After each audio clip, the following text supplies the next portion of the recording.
Hello everyone and welcome back to the channel.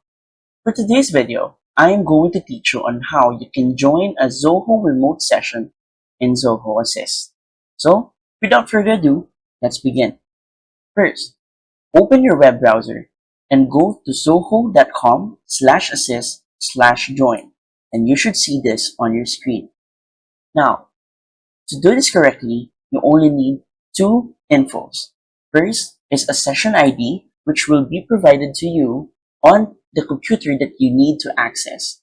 Keep in mind that every device has its unique session ID provided. So you need to have that exactly so you can properly enter the device. And then, after inputting the session ID right here, you would put your name right here so the one who would accept your request for access would know who it is that they're giving access to. So once you fill in these two blank spaces, simply click on Join Session.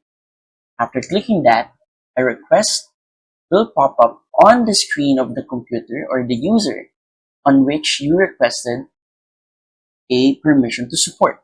And once they confirmed it, you would also receive a confirmation that you have been given access. And from one computer to another, you can now access or support from your own device. And that's it. So, if you find this video helpful, please don't forget to click like, share, and subscribe to the channel for more helpful video tutorials. See you in the next video. Bye!